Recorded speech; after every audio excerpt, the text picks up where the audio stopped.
So you're pitching a VC and the VC says, if you knew with 100% certainty that you weren't going to be able to raise more funding, what would you do? If you want to find out the answer to this hard question, stick with me now. Ask Alex. Ask Alex. Because you don't know what you don't know. And if you don't know, now you know. Yeah. So what do they mean? Look, shit happens.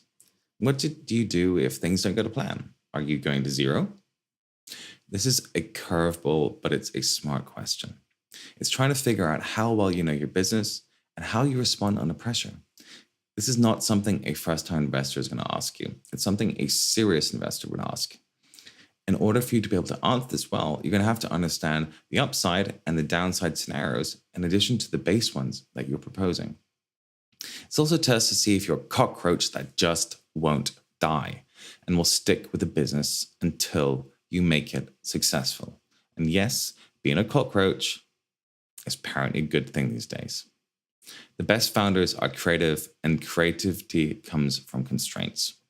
If more money is no longer available, which, well, for example, in 2016 or basically 1999 to 2005 maybe, or often wasn't, then you are the one who was knocked out to the mat. Or maybe you figure it out and you're the one like holding the arm of the referee like Rocky. So implicit to this question is that you have the potential to flick a switch and get profitable, like hopefully easily, but typically not.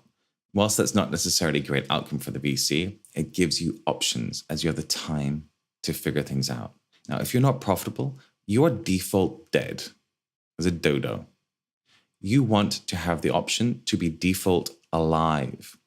There will be impacts to your growth, but profitability and growth become a trade-off at a certain point when you've covered your fixed costs. So what do you have to say? That's a really interesting question, Fred. Do you mind giving me a moment to think?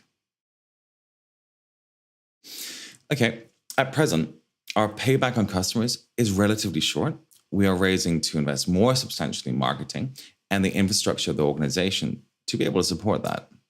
The core value proposition of our product appeals to one segment in a Venn diagram. And the new money is to be able to fill out that to increase our addressable market. The first thing we would do is bring down our marketing expense and make the necessary but unfortunate cuts to headcount in the S&M department.